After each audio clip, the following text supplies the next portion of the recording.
When the former President of Kazakhstan, Nursultan Nazarbayev, set foot on American soil, it was with a mixture of curiosity, anticipation, and a deep sense of expectation.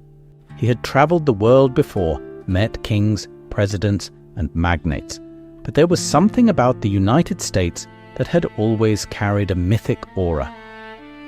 For decades, he had listened to ministers, diplomats, and businessmen describe America as a land of boundless wealth, power, and opportunity.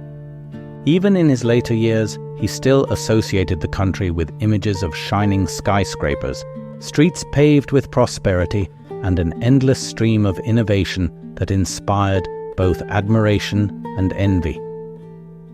The private plane touched down in New York on a crisp autumn morning. From his window seat, Nazarbayev watched as the skyline of Manhattan came into view, piercing the horizon with its towers of glass and steel. His entourage stirred with excitement, some of them taking pictures, others pointing out familiar landmarks from afar. Nazarbayev, though composed, felt his heart beat a little faster. This was the city he had heard so much about, the capital of the modern world, the center of finance, culture, and politics. As the convoy of black cars left the airport, weaving its way toward the heart of the city, Nazarbayev looked out the tinted window with the sharp, practiced eyes of a man who had spent a lifetime studying nations. At first, what he saw matched the stories. Broad highways filled with gleaming cars, billboards flashing with the latest technology, and the imposing silhouettes of bridges and skyscrapers rising with confidence. America, at a glance, looked exactly like the dream. The convoy entered Manhattan, and the pace of life quickened. Honking horns, flashing lights, pedestrians hurrying across streets. It was chaos, but a kind of organized chaos that suggested vitality. Nazarbayev smiled faintly. "So this is America," he murmured in Kazakh, half to himself, half to the aides seated nearby. One of them nodded eagerly. "Yes, Elbasi, this is the heart of the world." Their first stop was a luxury hotel in Midtown, where suites had been prepared. From the windows of his top-floor room, Nazarbayev could see Central Park stretching out like an emerald carpet amid the sea of towers. Beyond it, the skyline glittered in the midday sun. It was breathtaking. Yet, when he descended later for a brief walk, he noticed the first cracks in the illusion, just a block away from the grand lobby. Past designer shops and polished storefronts, he encountered a figure huddled on the sidewalk. A man wrapped in dirty blankets, his face weathered and his eyes hollow, held out a paper cup. The words on a piece of cardboard beside him were scrawled in shaky letters: "Veteran. Hungry. Please help." Nazarbayev slowed his pace, taken aback. His security detail urged him forward, but he lingered for a moment. He had seen poverty in his own country, but to find it here, in the very heart of the richest city in the world, was something he had not expected. Later that evening, during a dinner with business leaders, he raised the subject. "Tell me," he asked politely between courses of salmon and wine, "why are there so many poor on your streets? I walked only 1 block, and I saw a man begging." The table grew quiet for a moment before one of the Americans offered a diplomatic shrug. "It's complicated," he said. "Every country has its problems." Another added, "Our system gives freedom, but freedom comes with risks." "Not everyone succeeds," Nazarbayev nodded, but the answers did not satisfy him.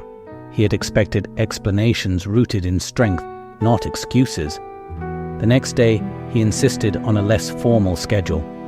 He wanted to see the city not only from the windows of a limousine, but from the ground. Against the advice of his staff, he walked through Times Square. There, the brightness of digital billboards was blinding. Advertisements for luxury brands towered above, and crowds of tourists snapped selfies with characters in costumes. But just as the neon shimmered, so too did the shadows. Homeless men sleeping under staircases, women shouting incoherently to themselves, children tugging at their mothers' coats while asking for food. The contrast was overwhelming. He turned to one of his aides, his voice low but heavy. "Look around. This is their showcase to the world? They hide nothing, not even their misery. In our country, such things we would cover, control. Here, it is side by side, wealth and poverty, shamelessly together." That evening, he sat by the window of his suite, gazing at the glittering skyline once more. But the light now seemed harsher, less magical. Behind each shining tower, he imagined, were countless lives struggling unseen. He thought of the man with the cardboard sign, a veteran abandoned by the very state he had served. The irony was not lost on him. On the third day, he traveled to Washington, D.C. for meetings with officials. The city was grand in its own way, monuments of marble, avenues lined with history. Yet even there, on the steps of government buildings, he saw beggars with plastic cups, men and women who looked broken, invisible in the shadow of power. When he asked one of his hosts about it, the man laughed uneasily. "We try, Mr. President, but it's a big country. Some slip through the cracks." "Slip through the cracks?" Nazarbayev repeated, almost to himself. "These are not cracks. These are abysses." By the time his visit reached its midpoint, his initial excitement had turned into disillusionment. He had come expecting strength, perfection, a model to admire. Instead, he found contradiction. A nation that reached the stars, yet failed to care for its own on the ground. On his last evening in New York, before returning to his hotel, he paused once more in Central Park. The night air was cool, the city lights glowing beyond the trees. A group of joggers passed by, followed by tourists with cameras. And then, at the base of a bridge, he saw another small camp, tents, blankets, and a fire burning in a tin can. People gathered there, laughing, eating scraps, surviving. He stood there silently, his guards shifting nervously around him. Finally, he spoke, his voice quiet but firm. "They call this the greatest country. But I see weakness hidden behind glass. I see wealth built beside misery. This is not the dream they sell. No, I will not come back." It was the beginning of a decision that would define his reflections on America for the rest of his life. The following morning, Nazarbayev awoke in his New York suite to the sound of distant sirens and the muted hum of traffic below. For a moment he lay still, staring at the ceiling, replaying in his mind the images from the previous day, the neon brilliance of Times Square, the silent figures curled in blankets on the sidewalks, the hollow eyes of a man holding a cardboard sign. He had expected his trip to be filled with admiration and discovery, but already doubt was creeping in like a cold draft under the door. He requested to his aides that today's schedule be altered. "No more boardrooms and polished speeches," he said firmly. "I want to see how the people live. Not the ones in suits, not the ones behind tinted glass, but the ordinary people, the ones on the streets, in their homes, in their schools." His aides exchanged nervous glances. Such a plan was unusual, risky even, but Nazarbayev was insistent. By mid-morning, accompanied only by a reduced security team, he walked through neighborhoods beyond the glossy veneer of Midtown. The streets here were narrower, dirtier. Buildings bore graffiti, paint peeling from their facades. Children played with battered balls near cracked sidewalks, their laughter echoing off brick walls. An old woman pushed a shopping cart filled with bottles and cans. At a street corner, Nazarbayev approached a man sitting against a wall, wrapped in a coat that looked decades old. His hair was matted, his beard untrimmed, his eyes alert but wary. A cardboard sign at his feet read, "Homeless veteran, hungry, God bless." Nazarbayev motioned for his translator, though the man spoke directly in rough English. "I served in Iraq," the man said, his voice hoarse. "Came back with nothing. Government forgot me. Everyone forgot me." Nazarbayev crouched slightly, studying him. "And no one helps you?" "No family." The man shook his head. "Family's gone. Friends gone. Country doesn't care. They wave flags, but they don't feed you." He laughed bitterly. a sound more like a cough. For Nazarbayev, the words landed heavily.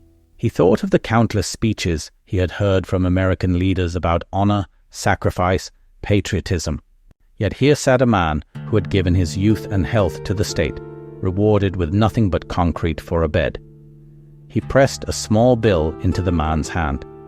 The veteran nodded, whispering, "Thank you, sir," though his eyes showed the emptiness of one who no longer believed in salvation. As they moved on, Nazarbayev asked one of his aides, "How many are like him?"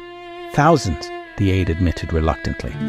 "Perhaps tens of thousands." Later, in a poorer district of Brooklyn, he stopped at a modest diner. He insisted on eating among ordinary patrons, ordering a simple breakfast of eggs and toast. As he sipped his coffee, he listened to the conversations around him. A young couple argued about medical bills. A mother told her son they could not afford new shoes. Two men discussed rent increases that threatened to push them out of their apartments. One woman, noticing the foreign delegation, leaned over curiously. "Where are you from?" she asked. "Kazakhstan," Nazarbayev replied with a polite smile, her brow furrowed. "Never heard of it." "But you should know. Don't believe everything they tell you about America. It's hard here, real hard. People think it's all Hollywood and riches, but most of us are just trying to survive." Her words were raw, unpolished, and deeply sincere. They cut through the polished phrases of diplomats like a blade through paper. In the afternoon, Nazarbayev visited a public school at his own request. The building was old, its paint faded, its windows cracked.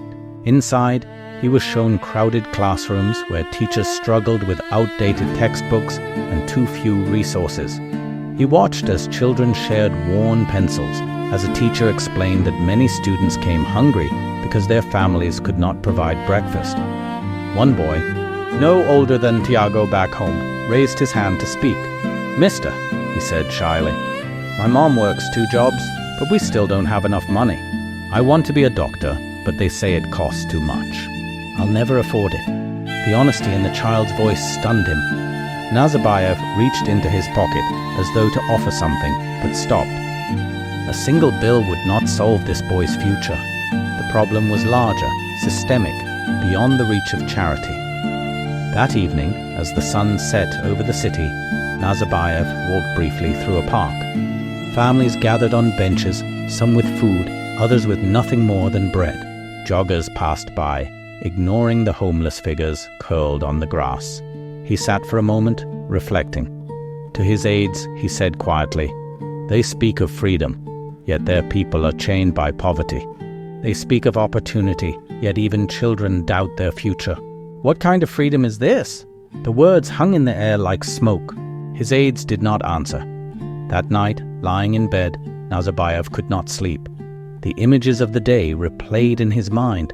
The veteran's hollow eyes, the mother counting coins, the boy who feared he would never study medicine. He turned toward the window, looking at the glowing skyline, but now he saw not brilliance, but contradiction. Towers of light rising above shadows of despair. And he whispered to himself, "This is not the America they promised me. This is another world, one I did not expect. Perhaps one I do not wish to return to." After several restless nights in New York, Nazarbayev decided that he could not form his judgment based on one city alone. His advisors suggested that he travel farther to see America's diversity with his own eyes. If New York was the country's beating heart, perhaps its other organs would tell a different story. And so his itinerary expanded. Los Angeles on the West Coast, Chicago in the Midwest, and Washington, D.C., the political capital. The journey to Los Angeles began with optimism. As the plane descended, he looked out the window at the endless sprawl of the city, glimmering under the California sun. Palms lined the streets, beaches shimmered in the distance, and the famous Hollywood sign stood like a promise on the hills. "Here," one of his aides remarked, "is the dream they export to the world, but dreams dissolve quickly under scrutiny." Driving through the city, he first passed the glossy neighborhoods of Beverly Hills, where mansions towered behind iron gates and luxury cars sparkled in driveways. He saw boutiques displaying jewelry so expensive it seemed absurd. For a moment, he thought this was the America of legend, shiny, untouchable. Then, only a few miles away, the car turned a corner and the scenery shifted. Rows of tents lined the sidewalks. Whole families sat on blankets spread across the pavement, their belongings crammed into shopping carts. Children played barefoot in the dust as their parents stared with empty eyes. This was Skid Row, one of the largest homeless communities in America. Nazarbayev insisted the convoy slow down. He rolled down the tinted window, ignoring the nervous protests of his guards. The sight was overwhelming. Hundreds, perhaps thousands of people living in makeshift shelters, the stench of poverty heavy in the air. Some waved, some cursed, some simply sat in silence. He turned to his translator and muttered, "This is not poverty hidden in shadows. This is poverty on display, in the heart of their so-called paradise." Later, during a meeting with California officials, he raised the question directly. How can you call this the land of opportunity when entire families live on sidewalks? The officials shifted uncomfortably, offering statistics and explanations: mental illness, unemployment, housing shortages. But their words sounded hollow against the images burned into his mind. From Los Angeles, he flew to Chicago. The city greeted him with wind and steel, its skyline a proud display of industrial might. Yet, beneath the towering architecture, he sensed unease. He had requested to see more than the polished downtown, and so his hosts reluctantly drove him through the South Side. There he saw another side of America, neighborhoods scarred by poverty and violence. Schools surrounded by fences, shops with barred windows, murals painted in memory of young lives lost to gunfire. On one corner, he noticed a group of children playing basketball on a cracked court. Their laughter rang out, but so too did the distant echo of police sirens. He asked his guide quietly, "Why does a nation so rich allow its children to grow up in fear?" The guide hesitated, then admitted, "It is complicated, Mr. President. We have opportunity, but not equality. Some are born with every advantage, others with none. We are still struggling." The phrase lingered with him, still struggling. For a country that boasted of being the greatest in the world, how could it still be struggling to provide safety and hope to its youngest citizens? That evening, he spoke with a local pastor who ran a small community center. The man described how children came after school for meals, for tutoring, for shelter from the streets. "We do what we can," the pastor said, "but the system is broken. Too many fall through the cracks." Again that phrase, fall through the cracks. Nazarbayev thought bitterly, in Kazakhstan we patch the cracks. Here they widen them. His final stop was Washington, D.C., where power was concentrated like heat in a furnace. The White House gleamed behind iron gates, monuments towered proudly, and government buildings stood as symbols of democracy. On the surface, it was impressive, almost majestic. But even here, in the capital of the most powerful nation on earth, he saw a contradiction. Just blocks away from marble memorials, tents dotted the sidewalks. On the steps of government offices, men and women begged for food. It was as if the city lived two lives simultaneously, one of grandeur, one of despair. During a private dinner with American officials, he could no longer hold back his thoughts. "You speak of liberty, of power, of leadership," he said bluntly. "But I walk your streets and see citizens living like beggars. You tell the world of opportunity, but your own children doubt their futures. Tell me, is this the greatness you want us to admire?" The room fell silent. Some looked offended, others uncomfortable. One finally replied, "Mr. President, America is complex. We are not perfect, but we are free." Nazarbayev leaned back, his expression unreadable. "Freedom without dignity," he said quietly, "is another kind of prison." By the time his plane prepared to leave Washington, he felt weary. The skyscrapers of New York, the sunlit beaches of Los Angeles, the steel towers of Chicago, the marble monuments of Washington, all of it had failed to hide the truth. He had come seeking the shining example the world adored, but he had found a nation built on contradiction, a dream cracked by reality. Looking out the window as the plane ascended into the night sky, he whispered in Kazakh, "I will not return. Let others chase this illusion. I have seen enough." By the time Nazarbayev returned to New York for the final stretch of his visit, his mind was already heavy with contradictions. He had seen enough to disturb his vision of America, but one part of him still hoped that perhaps he had judged too harshly.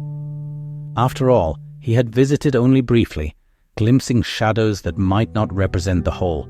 Perhaps a more intimate encounter would reveal the strength that had made the United States the envy of the world. To test this, he agreed to a schedule arranged by his hosts, a visit to a prestigious university, a tour of a medical facility, and a meeting with business leaders who represented the cutting edge of innovation. On paper, it looked like the kind of day designed to impress a foreign dignitary. Yet what unfolded only deepened his disillusionment. The university, one of the oldest and most famous in the country, was proud to display its libraries, laboratories, and sprawling campus. Professors greeted him warmly, students smiled nervously, and administrators boasted of global rankings. But when he sat down with a group of students for a private conversation, the facade cracked.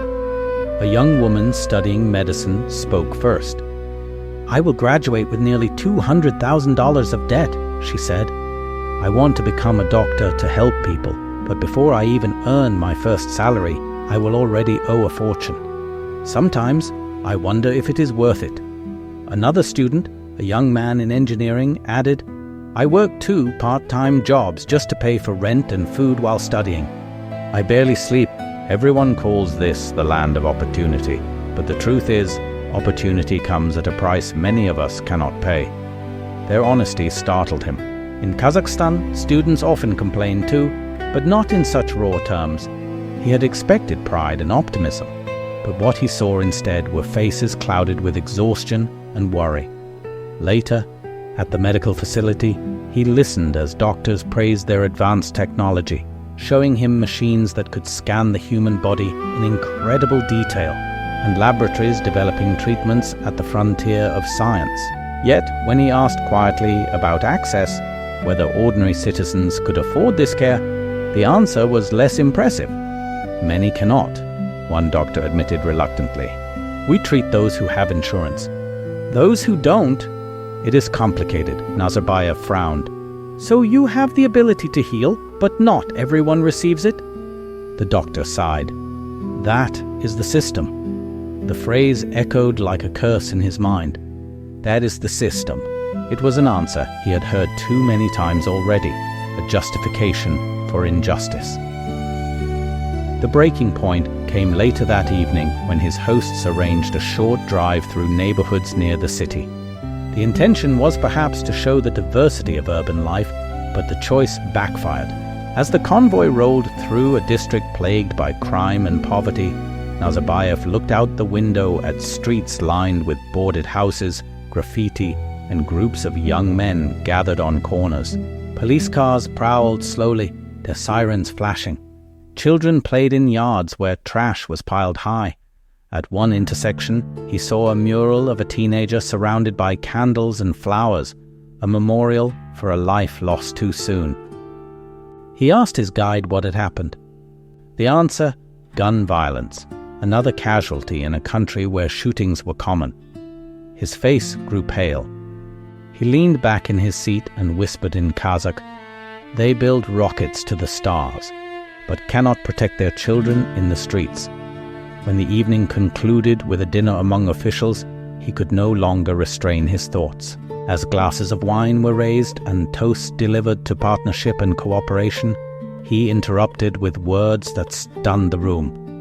"I came here with respect," he said, his voice firm. "I expected to see the greatness I have heard about for decades. And yes, I saw your towers, your technology, your monuments. But I also saw your poor sleeping on sidewalks, I spoke with students drowning in debt. I saw families in tents, veterans abandoned, children growing up in fear of guns. This is not the greatness you promised the world. The hall fell silent. Forks froze above plates. A few faces flushed red. Others looked down. No one dared to challenge him outright, but the tension was palpable. "I will tell you this," he continued, his tone like steel. "If this is the model you want us to admire, then I reject it. I will not return to a land where wealth towers above misery, where liberty is preached but dignity is denied. I have seen your America, and it is not the dream. It is a warning." With that, he set down his glass. The silence lingered until someone nervously changed the subject, but the words had already been spoken, and they could not be taken back. Back at his hotel later that night, he sat alone by the window, looking out at the glittering city one last time. For all its brilliance, it now seemed hollow. The skyscrapers looked less like symbols of progress and more like monuments built on fragile foundations. He thought of his own people, their struggles, their hopes. Kazakhstan was not without flaws, but at least he understood its soul. America, for all its power, felt soulless to him. As midnight approached, he whispered to himself, "Enough. I will not step foot here again," and in that moment the decision was sealed. The plane carried Nazarbayev back across the Atlantic, its engines humming steadily through the night. He sat by the window, staring into the darkness, though his mind was filled not with the stars outside, but with the images burned into his memory. The streets of New York littered with cardboard shelters, the endless tent rows of Los Angeles, the gun-scarred walls of Chicago, the monuments of Washington towering above beggars on the steps. He had expected a journey of admiration, yet what he carried home was a ledger of contradictions. When he landed in Kazakhstan, the familiar steps stretched beneath the morning sun. The air was colder, crisper, and the sight of his homeland brought him a sense of grounding. As his motorcade rolled toward the capital, aides asked whether he wished to share impressions of his trip. He remained silent for a long time before finally answering, "Yes, but not in the way they expect." A week later, at a gathering of officials and academics, he spoke openly of his experience. "I traveled to America," he said, his voice resonating in the hall. "I went with admiration, with expectations of seeing the greatest society on earth. But what I found shocked me. In the richest cities, I saw poverty displayed like open wounds. I saw veterans abandoned, children burdened by debts, families living without roofs in the shadows of towers of glass. I saw power without compassion, freedom without dignity." Murmurs spread through the room, but he continued, "We are told to admire America, to follow its example. But let me tell you, I have no desire to return. Greatness is not in skyscrapers or armies. Greatness is in how a nation treats its weakest citizens. And by that measure, America has failed." His words made headlines. Some abroad criticized him for his bluntness. Others dismissed his observations as political rhetoric. Yet among his people, the reaction was different. Many felt a quiet satisfaction, for his account confirmed what they had long suspected, that the dream they were sold was not the reality that existed. Privately, Nazarbayev reflected more deeply. He thought of his own country, with its flaws, its struggles, its corruption and inequities. He was no stranger to criticism. Yet he realized that the myth of perfection belonged to no nation. Every country carried its burdens. What shocked him most about America was not poverty itself. He had seen poverty everywhere, but the arrogance with which the nation concealed its wounds beneath boasts of greatness. One evening, as he walked through his residence garden, he confided to a close aide, "The lesson is this: we must never pretend to be more than we are. If we have problems, we must face them, not hide them behind glass towers. America's weakness is that it believes its myth more than its truth." The aide asked gently, "So you will never return?" Nazarbayev looked at the sky, the stars sharp in the Kazakh night. "No, I will not. My curiosity is satisfied, my illusions shattered. Let others go and be dazzled by lights. I have seen the shadows behind them. There is nothing there for me anymore. Years later, when asked by journalists about his impressions of America, he repeated the same line. It is a country of contradictions. Powerful, yes. Ambitious, yes. But also blind to its own wounds. I was not impressed. I was disillusioned. I will not go back. And so the story remained. The former president, who had once sought to admire the world's greatest power, but left it with disappointment instead. His journey became less a tale of travel than a parable of perception, about how myths can shatter when met with reality, and how even the brightest lights cannot hide the truth of human suffering. For Nazarbayev, the final lesson was clear.